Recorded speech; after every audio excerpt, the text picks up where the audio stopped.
ખેડૂત મિત્રો, આપણે ઝીંકની વાત કરીએ એ પહેલા પોષક તત્વની વાત કરીએ તો આપણા પાકને સારા વૃદ્ધિ વિકાસ કરવા માટે 17 પોષક તત્વોની છે એ જરૂર પડતી હોય છે, જેમાં મુખ્ય પોષક તત્વોમાં નાઇટ્રોજન છે, ફોસ્ફરસ છે, પોટાશ છે, કેલ્શિયમ, મેગ્નેશિયમ, સલ્ફર જેવા ગૌણ તત્વો છે એની જરૂર પડતી હોય છે. અને આપણે સૂક્ષ્મ પોષક તત્વોની વાત કરીએ તો ઝીંક છે, બોરોન છે, લોહ તત્વ છે, એવા જે સૂક્ષ્મ તત્વો છે એની પાકને જરૂર પડતી હોય છે. જેમાં આપણે આગળ વાત કરી કે નાઇટ્રોજન છે, ફોસ્ફરસ છે, પોટાશ જેવા તત્વો છે એની આપણા પાકને વધારે જરૂર પડતી હોય છે. જ્યારે આપણે સૂક્ષ્મ પોષક તત્વોની વાત કરીએ તો એની જરૂર આપણા પાકને થોડા પ્રમાણમાં પડતી હોય છે, પણ એના કારણે જો એની ઉણપ રહી જાય તો પણ આપણને ઉત્પાદનમાં છે એ ઘણો બધો છે એ ઘટાડો જોવા મળતું હોય છે. તો ખેડૂત મિત્રો, આજના વિડીયોમાં આપણે ચર્ચા કરવાના છીએ ઝીંક વિશે.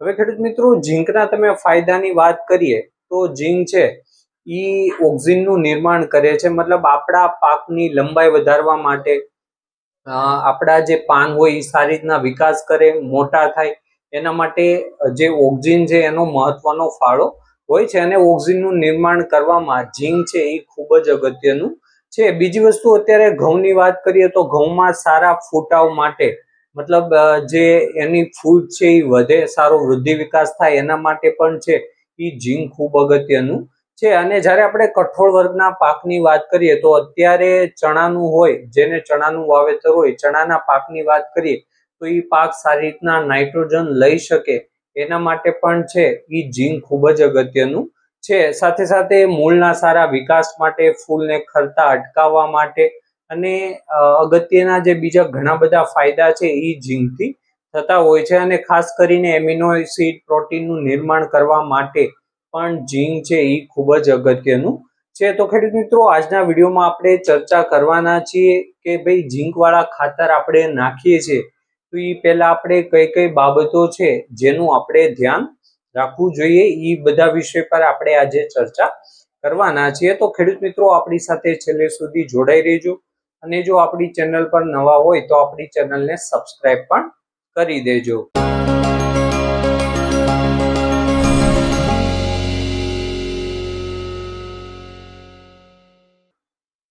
નમસ્કાર ખેડૂત મિત્રો, ખેડૂત પાઠશાળામાંથી હું જિગ્નેશ અડિયા તમારું હાર્દિક સ્વાગત કરું છું. ખેડૂત મિત્રો, આપણે વાત કરી કે ભાઈ ઝીંકના કયા કયા ફાયદા છે, અને જો ઝીંકની પાકમાં ઉણપ હોય તો છોડ નાનો રહી જાય, પાંદડા નાના રહી જાય, પ્રોટીન સારી રીતના બનતું નથી, છોડની જે લંબાઈ છે એ વધતી નથી, એવા ઘણા બધા છે એ આપણને લક્ષણો છે એ જોવા મળતા હોય છે જો આપણા પાકમાં ઝીંકની ઉણપ હોય.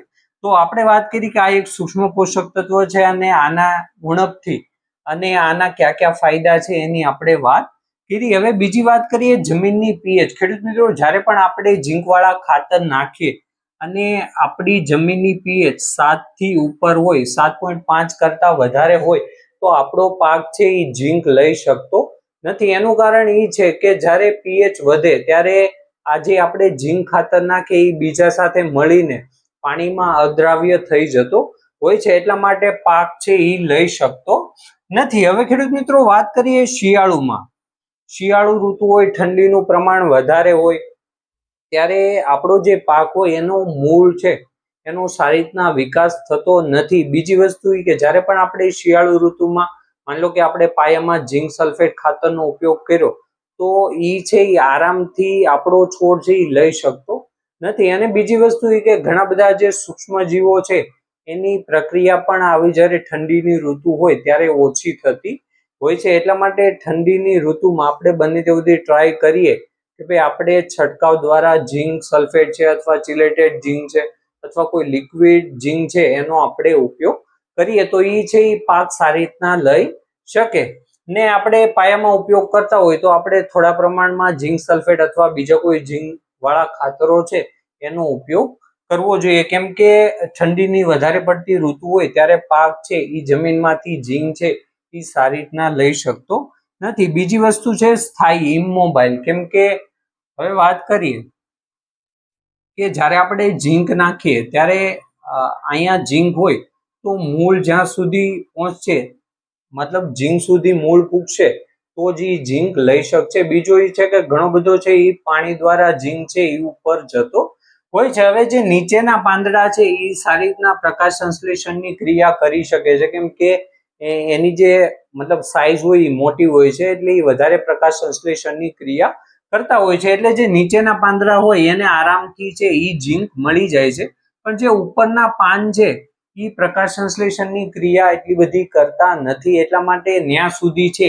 એ ઝીંક પહોંચી શકતો નથી. તો આપણે જે ઉપરના પાન છે એટલા માટે જે ઉપરના પાન છે એ ઘણીવાર આના જે ઉણપ હોય તો નાના રહી જતા હોય છે, એટલા માટે આપણે છંટકાવ દ્વારા છે એની ઉણપની પૂર્તિ કરવી પડતી હોય છે. તો એટલા માટે આપણે જ્યારે છંટકાવ કરીએ તો એ ઉપરના જે પાન છે એ છોડ છે એ સારી રીતના લઈ શકે છે, મતલબ એ આરામથી પાક છે એના મૂળ દ્વારા ઉપરના પાન સુધી અથવા કોઈ ફળ સુધી અથવા તો કોઈ ફ્લાવર હોય ફૂલ સુધી પહોંચી શકતો નથી. તો આ વસ્તુનું પણ આપણે ખાસ ધ્યાન રાખવું. બીજું કે આપણે પાયામાં ઝીંક છે એ આપવું જોઈએ થોડા પ્રમાણમાં, કેમ કે અત્યારે ઘણા બધા એવા ખાતરો પણ છે કે જે ઝીંક કોટેડ આવે છે, મતલબ એમાં 0.5% થી લઈને 1% સુધી ઝીંકનું કોટિંગ આવે છે. ઘણા બધા એવા ખાતરો છે, તો આપણે થોડા પ્રમાણમાં જો શરૂઆતમાં ઝીંક આપીએ તો આપણા જે પાકની છે એ રોગ પ્રતિકારક શક્તિ વધે છે. શરૂઆતમાં ફૂગ લાગવાના પ્રશ્ન છે એ આપણને ઓછા જોવા મળે છે, અને ખાસ કરીને જે શરૂઆતની અવસ્થામાં મૂળનો વિકાસ છે એ સારો થાય છે. અને બાકીની વાત આપણે આગળ વાત કરીએ કે જ્યારે પણ આપણે પાયામાં ઉપયોગ કરીએ ત્યારે કોઈ પણ ફોસ્ફરસ વાળા ખાતરો હોય, જેમ કે NPK કોઈ ખાતર છે, સિંગલ સુપર ફોસ્ફેટ છે, DAP જેવા ખાતર છે જેમાં ફોસ્ફરસ આવે છે, એની સાથે આપણે બને ત્યાં સુધી ઓછો ઉપયોગ કરવો જોઈએ, કેમ કે આપણે આગળ પણ વાત કરી કે જ્યારે ફોસ્ફરસનું પ્રમાણ વધે ત્યારે આ જે ઝીંક છે એની સાથે ઝીંક ફોસ્ફેટ છે એ બનાવી લેતો હોય છે, જેમાં આપણને ઝીંક છે એ પાક લઈ શકતો નથી. અને જે ઝીંક ફોસ્ફેટ છે એ પાણીમાં અદ્રાવ્ય છે, એટલા માટે જે પાણીમાં દ્રાવ્ય થશે એ જ આપણો પાક છે એ લઈ શકશે. તો આપણે બને ત્યાં સુધી ટ્રાય કરવી કે ફોસ્ફરસ વાળા ખાતર સાથે આપણે શરૂઆતમાં પાયાની અવસ્થામાં આપણે આ ખાતર ઝીંક સલ્ફેટ અથવા ઝીંક વાળા કોઈ પણ ખાતરનો ઉપયોગ કરવો જોઈએ નહીં. અને જો આપણે પાયામાં નાખવું હોય તો આપણે જે ચિલેટેડ ઝીંક આવે છે એનો ઉપયોગ છે એ આપણે ફોસ્ફરસ વાળા ખાતરની સાથે કરી શકીએ છીએ, પણ આપણને જે ચિલેટેડ ઝીંક હોય એ થોડુંક મોંઘું પડે, પણ એ ફોસ્ફરસ વાળા ખાતર છે એની સાથે આપણે આપી શકીએ છીએ. બીજું છે કે છંટકાવ. ખેડૂત મિત્રો, આપણે છંટકાવ કરવો હોય તો આનો 5 ગ્રામ પ્રતિ લીટર પ્રમાણે છંટકાવ છે એ કરી શકીએ છીએ. જે ઝીંક સલ્ફેટ જે 33% અને 21% આવે છે એની હું વાત કરું તો આ જે બંને ખાતર છે એનો 5 ગ્રામ પ્રતિ લીટર અથવા 80 થી 100 ગ્રામ પ્રતિ પંપ મુજબ આપણે છંટકાવ કરી શકીએ છીએ. અને ખાસ કરીને જ્યારે શરૂઆતની અવસ્થા હોય, જેમ કે ઘઉંમાં ફૂટ અવસ્થા હોય, ત્યારે આપણે આવા ખાતરનો છે એ છંટકાવ કરવો જોઈએ. અને ચણાના પાકમાં પણ આપણે આને શરૂઆતની 20 થી 30 દિવસ અથવા 30-35 દિવસના ચણા થાય અથવા 20 થી 30 દિવસના ઘઉં થાય ત્યારે આપણે આનો છે એ છંટકાવ કરવો જોઈએ. હવે જ્યારે આપણે ચિલેટેડ ઝીંકનો જ્યારે છંટકાવ કરતા હોય તો 15 ગ્રામ પ્રતિ પંપ મુજબ છે આપણે આનો છંટકાવ છે એ કરી શકીએ છીએ. હવે ખેડૂત મિત્રો, આ ઝીંક સલ્ફેટ અથવા ચિલેટેડ ઝીંક છે એમાં ખાસ કરીને ઝીંક સલ્ફેટ છે આપણને તાત્કાલિક છે એ પરિણામ આપતું હોય છે. તો તાત્કાલિક પરિણામ લેવા માટે આપણે ઝીંક સલ્ફેટનો છે એ છંટકાવ